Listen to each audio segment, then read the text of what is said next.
Halo semua, nama gue Rafli dari BM Podcast. Jadi buat teman-teman yang nggak tahu, BM Podcast ini salah satu program dari Badan Eksekutif Mahasiswa Universitas Swadaya Gunung Jati Cirebon. Jadi BM ini bukan apa sih BM tuh? BM tuh mau banyak mau. Jadi BM ini Bima Muda, oke? Dan kita juga kolaborasi nih teman-teman nama Baraja Coffee Indonesia. Jadi kalau teman-teman gak tahu Baraja Coffee Indonesia, parah banget, pars. Karena nih ya, kalau teman-teman ke Cirebon tapi gak ke Baraja Kopi, wah itu kurang teman-teman. Jadi kalau teman-teman ke Cirebon, wajib nih ke Baraja Coffee Indonesia. So, langsung aja ke Tentara Pelajar nomor 107 Cirebon. Tepatnya ada di depan Gerage Mall Cirebon, oke? Dan kebetulan nih teman-teman ya, gue nih dapat kesempatan nih buat berbincang-bincang sama Presma dan Wapres nih teman-teman. Gila sih, dapat kesempatan berbincang-bincang gitu loh. BM Podcast, take your coffee, let's talk. Ada Presma dan Wapres teman-teman, oke? Jadi selamat datang Wapres dan Presma dan Wapres. Ya, selamat datang. Selamat datang. Ya. Kenalin, nama saya Raffi Sulfikar dari Fakultas Hukum nih, Pres dan Wapres. Oke, aduh sangat suatu kehormatan bagi saya bisa berbincang-bincang santai di sini. Oke, tapi teman-teman ya, sebelum kita mulai bincang-bincangnya, kayaknya kita cobain dulu deh minuman-minuman yang dari Baraja Coffee Indonesia. Di sini gua ada milkshake, coklat milkshake nih, coklat shake gitu kan.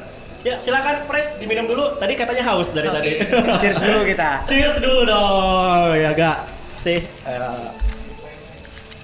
Kita coba dulu teman-teman. Gila seger banget sih. Bayangin gitu kan, cuaca Cirebon yang panas gini gitu kan. Ditambah orang-orang banyak yang bikin keringetan gitu. Jadi adem gitu minum dari Baraja Coffee Indonesia. Oke. Jadi kita mulai aja ya teman-teman. Jadi nih Pres, kita mulai dari Presma dulu ya. Mungkin banyak orang yang belum kenal sepenuhnya gitu. Belum kenal Presma itu siapa sih? Gitu. Kan mungkin teman-teman yang nonton ini juga belum tahu. Ada yang belum tahu pasti kan. Kayak namanya siapa? Namanya siapa Pres? Silakan. Oke. Halo semua, nama gua Gilang Kemaesa, mahasiswa Fakultas Hukum Universitas Swadaya Gunung Jati Cirebon. Kira-kira apa lagi yang harus gua kenalin nih? Oh, dari mana nih Pres? Asalnya? Gua dari Majalengka. Oh, sama tuh, dari Majalengka. Sama kita. Sama Sunda. Sundaan.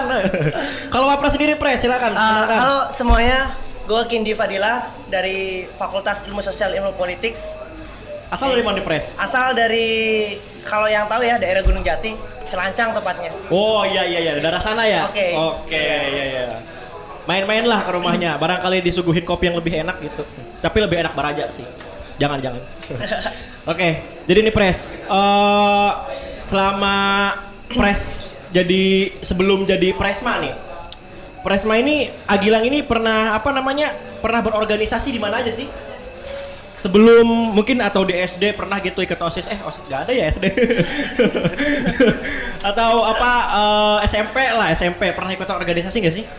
Gua kebetulan SMP dan SMA memang aktif berorganisasi. Gua SMP itu ikut pramuka. Kalau SMA gua ikut PKS, ngamanin jalan kalau ada acara. Oh iya. Takut ada yang kecelakaan. Iya. Kalau Wapres sendiri? Kalau gue emang dari SMP OSIS ya, kalau kita kenal dulu OSIS. Oh, OSIS ya. Kemudian SMA gue juga ikut OSIS juga. Berarti OSIS Iya. gitu. Gak ikut pramuka ta? Kalau untuk pengembangan diri gue ikut Paskibra. Oh, cakep tuh. Apa kabupaten apa? Di ruang lingkup sekolah sih. Oh iya. Oke.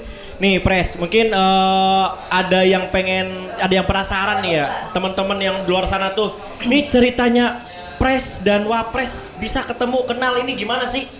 Bisa kenal gitu. Kan orang-orang kadang-kadang kok mereka bisa sih berpasangan gitu. Maksud berpasangan bukan ini ya. Maksudnya gimana tuh cerita ketemu gitu, apa emang udah kenal dari pertama masuk kampus gitu langsung ketemu, ini ntar kita kalau semester akhir atau semester tingkat 3 kita jadi Pres dan Wapres ya? Iya, gua Presmanya, gua aja gitu kan, bisa jadi gitu kan. Sok ceritain gimana? Kayaknya lo yang cerita bos. Kenal sama awal pertama kali kita bertemu di mana? Coba gue inget dulu ya.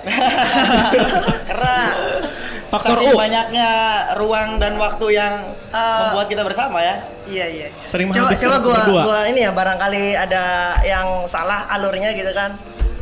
Pertama itu gua kenal di lorong Fakultas Hukum.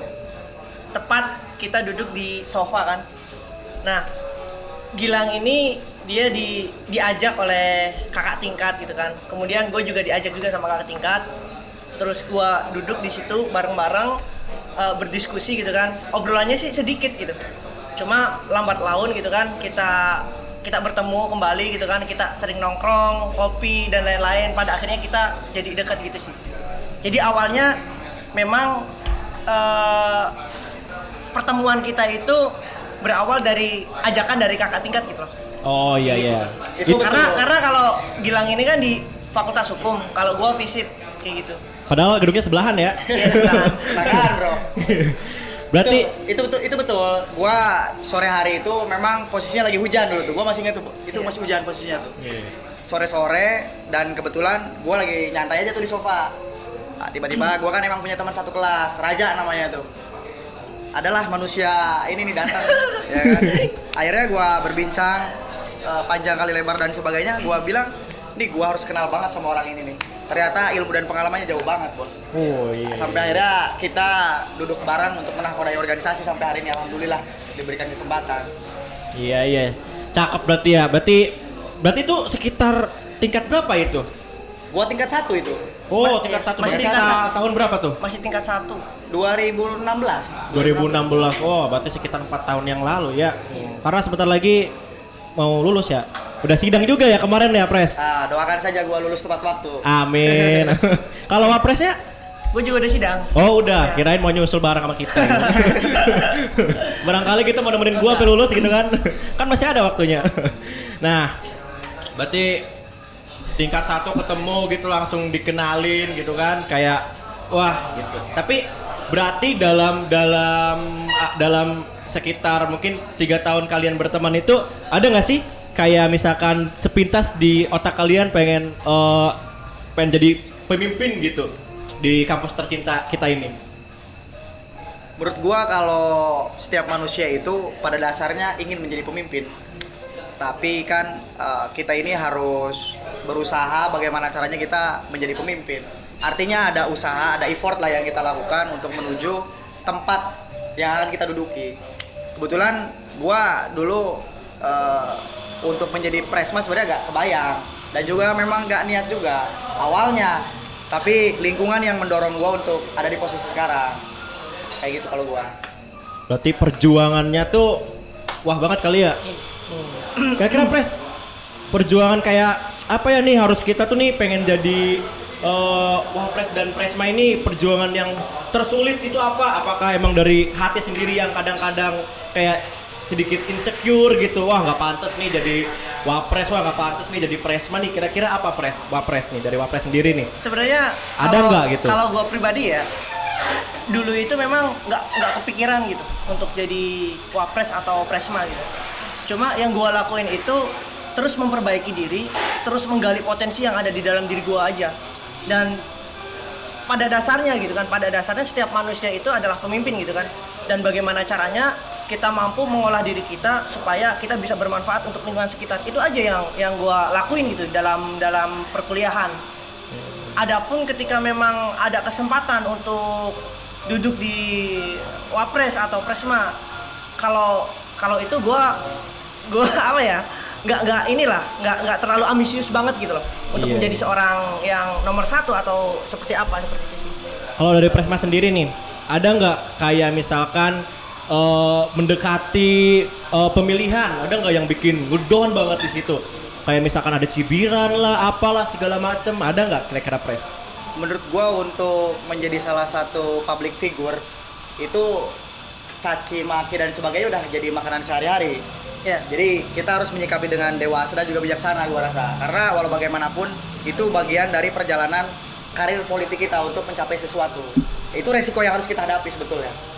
Slow aja bos. Mau omongan miring dan sebagainya, yang penting diri kita mampu mempertanggungjawabkan bahwa diri kita ini benar dan baik. Menurut gua itu sih kuncinya. Iya benar. Karena ya yang kita tahu sendiri, apalagi menjelang pemilihan ya pasti banyak banget cibiran-cibiran gitu kan, kayak wah nggak pantas nih, apaan ini, masih pantasan inilah, masih pantasan itulah. Padahal kan semua orang mungkin ada potensi ya, pasti semua orang ada potensi untuk jadi pemimpin gitu kan. Nah, terus kita sebenarnya gue penasaran banget sama Presma dan Wapres nih. Punya pengalaman terbaik apa sih selama berkuliah gitu loh? Selama kan mungkin banyak nih pengalaman baik, pengalaman bagus, pengalaman buruk, pengalaman indah gitu kan. Indah sama pacar gitu kan. Pengalaman buruk sama pacar gitu kan nggak tahu gitu nih. Penasaran aja, pengen kita ulik-ulik gitu. Kalau Pres sendiri gimana? Ada pengalaman apa aja nih? Yang baik-baiknya aja dulu lah. Yang baik-baik jelas gua bisa ketemu banyak orang ya, karena menjadi mahasiswa dan kita menuntut ilmu di kota orang, kita bertemu dengan banyak orang dan juga latar belakangnya berbeda. Dari mulai suku, budaya, ras, agama dan sebagainya. Nah, di situ PR kita adalah bagaimana caranya kita bisa melebur dengan baik, menjaga tali silaturahmi dan juga merawat persaudaraan. Hal-hal baik yang gua rasain ini ketika banyak teman memang membawa rezeki, Pak. Iya. Sangat membawa rezeki banget. Iya. Rezeki bentuknya bukan hanya material aja atau uang, enggak, banyak banget. Bisanya gua dapat pacar, ya, Iya, gara-gara iya, teman gua dan sebagainya. Itu hal-hal sederhana yang memang gua pikir itu yang menjadi jalan kebaikan gua, ada di lingkungan mahasiswa lah. Gitu. Kalau buat Wapres sendiri nih. Kalau gua pribadi ya, yang paling berharga gitu kan dalam dunia kampus itu mendapat kepercayaan dari kawan-kawan sih. Itu yang menurut gua paling berharga gitu kan. Trust, kepercayaan, karena menurut gua hal yang paling mahal gitu kan dalam kehidupan ini adalah trust dari kawan-kawan sekitar gitu, dari teman-teman sekitar. Dan itu gua dapatkan di dunia perkuliahan, itu sangat berarti banget dalam hidup gua gitu. Iya sih, yang namanya kepercayaan itu mahal banget teman-teman. Kayak ibarat kalau kertas digulung-gulung mah udah di ini nggak bakal bisa balik lagi gitu. Balik lagi, cuman ya kusut tetap gitu ya. Gua boleh minum, Bro? Oh, minum aja. Soalnya ini santai enak aja. banget ini minumannya, Bro. Makanya Cheers lagi kita. Cheers lagi dong. Minum Santuy nggak? aja. Oke. Santuy. Santuy lah, santuy. Enak juga teman-teman. Emang Datang. enak, punya cita rasa yang kuat di lidah tuh. Benar. Oke, lanjut ya Pres ya. Kalau pengalaman yang nggak bisa dilupakan gitu, mungkin kayak Pres pergi kemana gitu, kayak bertugas kalau dinas lah kalau kayak istilahnya makan. Pergi berdinas gitu, kemana nih yang atau mungkin pengalaman yang nggak pernah terlupakan sampai kapanpun?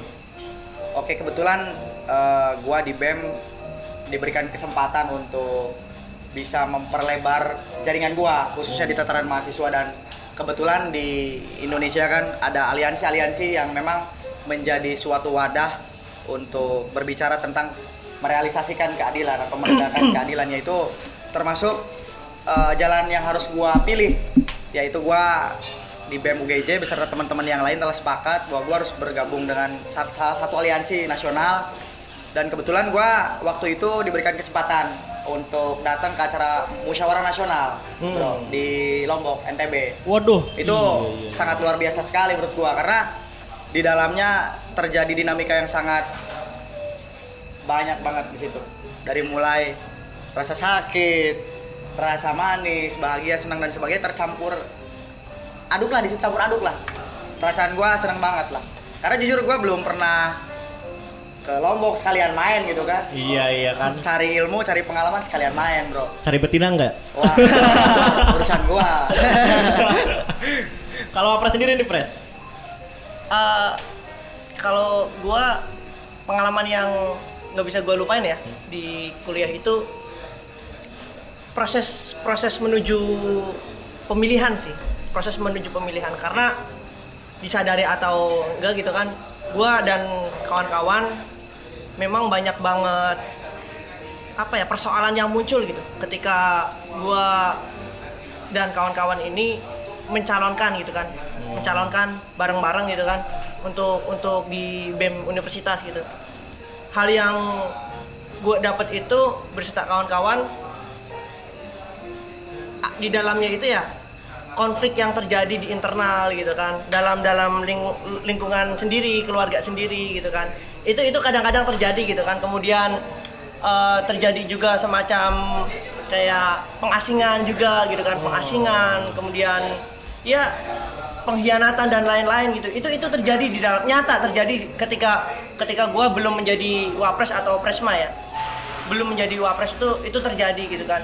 Dan itu yang membuat gue ngerasa kalau yang lebih penting dari perjuangan itu, dari pergerakan, dari organisasi itu adalah keluarga. Karena yang paling sulit itu adalah bagaimana caranya kita merawat keluarga gitu.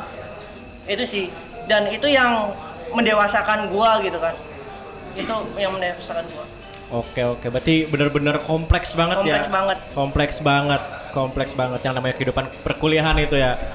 Kira-kira nih, kalau buat pengalaman buruknya nih, aduh ini pernah nih gini, misalkan apes gitu, ban motornya bocor gitu kan, udah malam gak ada siapa-siapa gitu, terus dibegal gitu, apes banget kan itu kan. Kira-kira Presma nih punya cerita apa nih tentang pengalaman buruknya itu loh? Pengalaman buruk, ini gua buka sedikit perjalanan gua menjadi Presma ya. Iya. Dari personality gua memang kurang niatan untuk ada di posisi sekarang, tapi karena memang trust tadi yang disampaikan oleh Wapres dari lingkungan gua dan juga ada dorongan yang memang kuat, akhirnya gua berpikir ini kesempatan gua untuk memberikan kebermanfaatan lah, atau memberikan perubahan setidaknya dari hal-hal yang terkecil lah yang harus gua rubah melalui wadah organisasi. Jadi memang pada proses gua untuk gua dan teman-teman mencapai posisi hari ini itu memang berat perjalanannya. Bahkan kita harus bertarung dengan lingkungan kita sendiri. Tapi bertarung itu bukan bertarung fisik, enggak. Tapi kita bertarung ide, gagasan, dan sebagainya. Nah, tinggal bagaimana caranya kita ini bisa beradu konsep yang memang relevan untuk diterapkan. Wajar dong, di dalam politik kan ada strategi yang harus kita bangun. Iya, jelas. Dan setiap manusia mempunyai perasaan, ada rasa ketersinggungan, ada rasa nggak enak, dan sebagainya. Dan itu terjadi dengan lingkungan kita sendiri. Makanya yang bikin gua nggak enak itu sebenarnya ketika gua harus konflik dengan lingkungan sekitar gua yang sudah gua anggap keluarga gitu loh. Tapi pada akhirnya memang waktu berbicara bahwa sebetulnya kalau kita sudah ada di lingkungan yang sama, toh cinta akan membawamu kembali gitu. Di sini sebesar apapun konflik, kita akan tetap duduk bersama untuk berbicara tentang masa depan. Gua rasa itu sih esensi yang gua dapat ketika harus berkonfrontasi dengan kakak tingkat gua, atau gua harus bertarung visi misi, atau bertarung siapa yang layak untuk mencalonkan diri kan begitu. Itu kan harus ada pembuktian di lapangan menurut gua. Ya kan, dan orang ada yang suka dan gak suka, dan itu hal yang wajar menurut gua kan. Wajar banget. Nah, ketika gua dipercaya oleh orang, lingkungan gua gak semuanya mendukung gua kan. Tapi bagaimana caranya gua dan teman-teman yang satu lingkungan ini bisa merangkul mereka bahwa kita harus mendapatkan tempat untuk belajar, mengembangkan potensi yang ada di dalam diri kita untuk tujuan yang baik. Gua rasa itu. Jadi ada penyamaan persepsi di situ. Akhirnya kita menyatukan gerakan bersama dan atas nama mahasiswa, dan akhirnya sebenarnya rezeki dan nasib gua yang kuat sama Wapres dan teman-teman semua, sehingga gua bisa diberikan kesempatan untuk menakodai organisasi selama 1 tahun.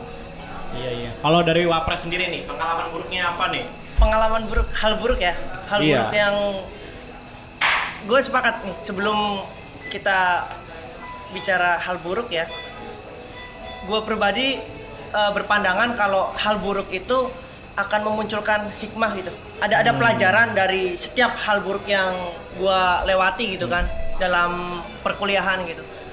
Nah, hal buruk yang memang itu menjadi pelajaran berharga banget buat gue ketika gue harus ngomong bener, tapi gue di pressure gitu kan, ditekan dari berbagai pihak gitu, baik dari pihak kampus gitu kan, maupun dari pihak pemerintahan gitu.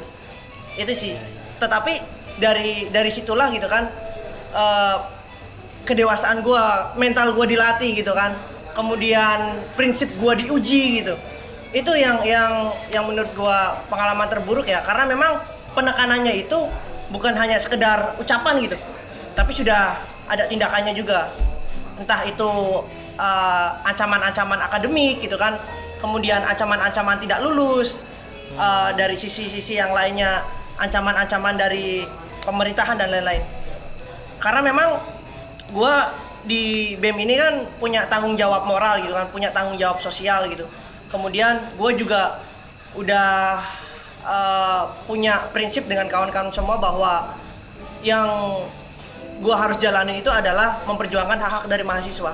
Tapi kan untuk memperjuangkan hak-hak dari mahasiswa itu, ya hal buruk yang gua dapatkan adalah itu tekanan-tekanan gitu. Tapi menurut gua tadi gitu kan di awal, hal buruk itu memunculkan hikmah gitu, memunculkan pelajaran untuk diri gua pribadi dan teman-teman sekitar. Seperti itu sih. Gue juga sepakat sih yang namanya kita udah ngalamin hal buruk, pasti ada hal baik yang akan datang gitu. Gak selamanya kita hidup buruk terus, enggak sama. Yang berpikiran kayak gitu tuh yang harus dirubah mindsetnya. Kadang-kadang kita kan udah pesimis duluan gitu. Aduh pengen jadi presma tapi gak layak gitu kan gitu. Kadang-kadang suka ada yang kayak gitu. Gue juga termasuk orang yang mikir pengen jadi presma tapi gak pantas gitu kan. Nih pres, jadi kan kita nggak tahu nih, mungkin di luaran sana banyak teman-teman yang pengen juga ada di posisi pres dan wapres nih. Kira-kira kalau memang mereka ada gitu, atau mereka berharap banget atau mereka berkeinginan banget buat jadi presma dan wapres, presma dan wapres punya tips apa nih, atau mungkin ada pesan yang harus disampaikan sama teman-teman yang pengen jadi pres dan wapres itu? Silakan pres dulu. Oke, pengen jadi presma gitu. Iya. Menurut gua semua orang memiliki hak yang sama untuk menjadi pemimpin ya. Iya. Dan kedua, semua orang memiliki kemampuannya masing-masing. Jadi presma itu tolak ukurnya nggak sempit, tapi banyak banget lah tolak ukurnya. Kalau berbicara tentang tips, gua rasa yang pertama kali harus kita pikirkan adalah kita harus membuat target. Karena hidup itu harus ada target, Pak. Target kita mau jadi apa? Ketika memang kita ingin menjadi presma, minimal kita sudah merancang grand design nih untuk kita ini bisa menuju ke situ, ya kan? Sederhananya yang gua pikirkan adalah satu, gua harus punya teman yang banyak, ya kan? Dan gua harus mempunyai kemampuan akademik ataupun non akademik gitu, yang bisa gua jual, ya kan? Jadi selling power lah buat gua. Iya. Yang ketiga ini memang kita punya jaringan yang bagus juga kan. Artinya ketika kita bergaul ini bagaimana caranya sikap kita, terus juga kualitas pembicaraan kita ini mampu memberikan keyakinan kepada teman-teman lingkungan kita. Dari situlah kan ada semacam muncul trust, wah ini orang layak nih kalau jadi pemimpin. Betul. Kan harus ada pembuktian di lapangan gitu kan. Bagi gua untuk memunculkan kepercayaan kan gak hanya dari ucapan aja, tapi harus praktek di lapangan. Pernah ngapain aja lu gitu kan. Artinya experience atau pengalaman kita ini khususnya di bidang keorganisasian, nah itu harus banyak juga agar kita mengetahui lingkungan organisasi A, B, C, dan D, agar kita nggak kaget ketika ada di posisi hari ini. Menurut gua hal yang sangat mahal itu kan memang pengalaman.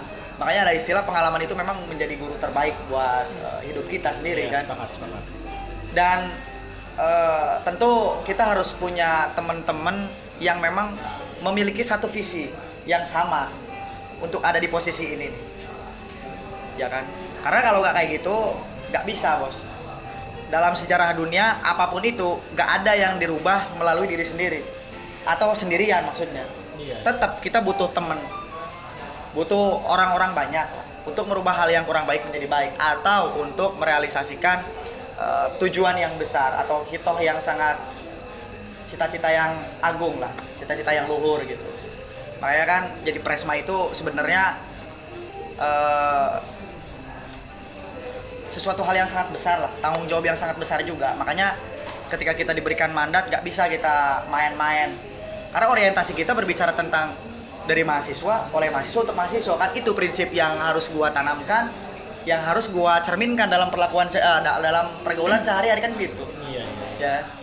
Jadi untuk kalian semua jangan pernah berpikir, wah gua nggak pantas jadi presma atau jadi pemimpin lah. Semuanya pantas kok. Asal kita ada niatan yang lebih, punya niat atau tekad yang kuat, dan kita sudah menyusun jalan untuk menuju ke situ. Karena segala sesuatu kalau nggak ada usaha ya percuma juga bos. Kalau kita ngandelin takdir atau nasib susah juga kalau kita nggak kejar, kalau nggak aksi di lapangan kan gitu. Gua rasa itu sih. Kalau dari wapres sendiri nih? Kalau dari gua, perubahan besar itu terjadi ketika ada perubahan kecil. Nah, di dalam perubahan kecil itu ada namanya perubahan di dalam diri kita gitu. Ada 4 hal yang menurut gua menjadi penting ya untuk kita tadi. Siapapun orang punya hak gitu kan, punya kesempatan untuk menjadi pemimpin gitu kan. Tetapi ketika dia hanya ongkang-ongkang kaki saja di rumah, saya rasa itu tidak akan terwujud gitu. Nggak akan terwujud. Gitu kan. Nah, 4 hal itu yang pertama menurut gua wawasan sih. Wawasan, pengetahuan itu sangat penting. Kemudian yang kedua komunikasi. Yang ketiga etika, sama yang keempat aksi nyata. Menurut gua 4 hal itu yang bisa dilakukan ya untuk membuktikan bahwa diri itu layak gitu kan untuk menjadi seorang pemimpin. Karena wawasan itu menurut gua hal yang mendasar ya. Ketika wawasan luas, artinya ketika kita berkomunikasi dengan kawan-kawan yang lain ini lebih enak aja, lebih enjoy gitu kan, lebih enjoy. Kemudian etika sangat penting karena trust itu muncul dari etika. Kalau misalkan etikanya tidak ada gitu kan, yang terjadi distrust, yang terjadi teman-teman di lingkungan sekitar ini kayak ngerasa kayak gini banget sih gitu kan, kayak gitulah. Kemudian yang terakhir aksi nyata. Kadang-kadang banyak orang yang berbicara tentang konsep, tentang gagasan, tentang ide, tetapi nggak ada aksi nyata, percuma. Makanya 4 hal itulah yang menurut gua yang bisa digali dan bisa dikembangkan oleh kawan-kawan semua gitu loh. Karena tadi ya, yang namanya perubahan besar itu kita harus ini dulu, harus mengkerucut ke dalam perubahan diri dulu. Harus ada perubahan di dalam diri dulu gitu. Seperti itu sih. Iya. Pesan yang sangat bagus gitu teman-teman. Jadi buat teman-teman yang pengen jadi pres dan wapres itu jangan ragu-ragu lah gitu kan. Seperti yang tadi kata pres dan wapres sendiri katakan gitu. Harus menempuh beberapa proses dulu gitu. Harus ada harus ada perubahan yang kita lakukan dulu gitu loh. Sebelum kita melakukan perubahan yang besar gitu kan. Nah, ngomong-ngomong tentang perubahan yang besar nih pres dan wapres ya. Pastikan kehidupan dan pola tingkah pres dan wapres sehari-hari juga ikut berubah juga ketika pres dan wapres menjadi pres dan wapres juga gitu. Jadi pasti ada kehidupan atau ada pola tingkah yang pasti harus beradaptasi gitu kan.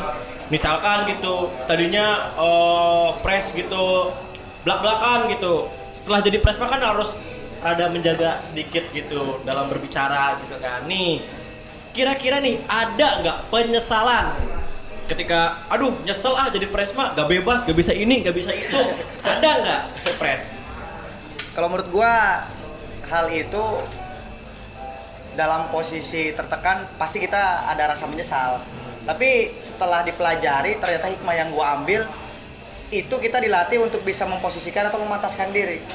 Bahwa ketika kita menjadi seorang pimpinan artinya ada ruang-ruang yang berbeda. Ya kan? Gua harus tetap jadi diri sendiri, Bos.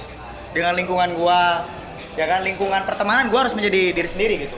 Di lingkungan organisasi bagaimana caranya gue mencerminkan gue ini sebagai seorang pemimpin. Artinya ada perbedaan sikap, ucapan dan sebagainya. Ruang formal dan juga ruang non formal gitu, Bos. Iya. Ya kan? Memang kadang-kadang ya contohnya gini, gue kebanyakan di internal BEM gue itu terlahir dari rahim yang sama atau katakan memang sudah satu lingkungan tadinya gitu kan. Dan di situ ketika sudah terlalu dekat antara ruang organisasi, ruang profesional dan ruang pertemanan suka campur aduk. Disitulah gua dilatih, ya kan? Integritas gua, prinsip gua, disitulah harus dilatih gitu. Makanya gua merasa bersyukur banget banyak pelajaran yang berharga yang bisa gua ambil ketika memang kita satu wadah dengan teman sendiri. Tentu pasti terjadi banyak dinamika di dalamnya. Nah tugas gua bagaimana caranya gua ini bisa menjadi seorang bapak di organisasi karena gue dianggap paling tua dong, bukan yang paling pinter. Iya. Ya kan, tapi gue yang paling tua karena gue diberikan kesempatan ada di posisi yang tinggi lah katakan itu. Dan kedua gue harus bisa memposisikan diri sebagai sahabat untuk lingkungan gue, lingkungan internal BEM dan juga untuk keseluruhan mahasiswa UGJ-nya juga. Dan yang ketiga gue ini memang harus bisa jadi seorang pacar yang bisa memberikan kenyamanan, kehangatan, ya kan, dan juga kebahagiaan untuk seluruh mahasiswa UGJ ataupun lingkungan yang memang dekat dengan gua. Karena itu tugas gua juga. Gua harus menjaga perasaan orang lain. Terlepas orang lain tidak menjaga perasaan gua, tapi gua harus lebih berpikirnya gua walau bagaimanapun mereka tetap anak gua. Betul. Kasih sayang gua nggak harus jangan pernah putus lah. Mereka tetap saudara gua, mereka tetap tanggung jawab gua, ya gua harus baik mungkin lah. Karena presiden mahasiswa itu gua rasa bukan hanya bicara tentang internal BEM UGJ-nya saja atau internal mahasiswa UGJ-nya saja. Menurut gua ada di BEM atau jadi Presma itu tanggung jawab yang sangat besar karena mencakup dari Sabang sampai Merauke gitu loh. Iya. Iya kan? Mahasiswa menjadi representasi atau menjadi penentu peradaban kemajuan suatu bangsa gitu. Ketika memang kualitas dari ruang akademiknya itu bagus, berkualitas, itu bisa memberikan getaran yang positif lah bagi lingkungan terkecil ataupun lingkungan yang terbesar. Kayak gitu. Iya. Kalau dari Wapres sendiri nih, Pres. Penyesalan ya. Penyesalan. Kalau yang gue alamin tadi sih yang disampaikan sama Presma juga, dalam posisi tertentu ketika kita tertekan atau keadaan yang rumit gitu kan, di situ muncul sih sebenarnya, muncul kayak kok keadaan kayak gini banget gitu kan. Cuma gue berpikir gini, penyesalan itu pasti selalu ada, tetapi mampu tidak kita mengontrol penyesalan itu kan, memanage penyesalan itu. Karena menurut gue penyesalan itu harus dimanage dan dikontrol. Karena kalau misalkan tidak bisa dikontrol, ini akan bahaya. Kita akan stagnan dan kita tidak bisa bergerak lagi gitu. Seperti itu. Makanya penyesalan yang muncul gitu kan, gue sebisa mungkin untuk pilah-pilah gitu kan, untuk gue analisis gitu kan, ini persoalannya apa sih gitu kan, sehingga gue bisa menentukan target ke depan ini seperti apa gitu kan, apa yang harus gue lakuin gitu kan ketika gue dalam fase yang memang dalam keadaan tertekan, keadaan terpuruk lah gitu. Kalau misalkan gue terlena dengan penyesalan itu, artinya gue gak akan bisa bergerak lagi, stagnan gitu, mati. Dan kalau udah mati ya udah selesai, gitu kan, end berarti. N. Iya. Iya. Gue tetap jaga supaya ini tetap berlanjut, tetap berproses, tetap bergerak. Itu sih yang paling terpenting. Berarti manusiawi ya, setiap orang pasti pernah merasakan penyesalan gitu ya kan? Iya, manusia. Tapi semuanya berlanjut bagaimana cara kita bertanggung jawab gitu atas apa yang sudah kita lakukan di hari kemarin gitu, agar hidup kita tetap berlanjut gitu Tetap kan? berlanjut. Tetap berlanjut, gak stuck gitu kan kata. Iya, nggak bunuh diri kan? Iya, jangan. Kan sebenarnya banyak juga gitu kan berita-berita karena memang penyesalan gitu kan, pada banyak akhirnya banget. Gantung diri di pohon jengkol kan. Emang bisa? Nggak. Kayak gitu.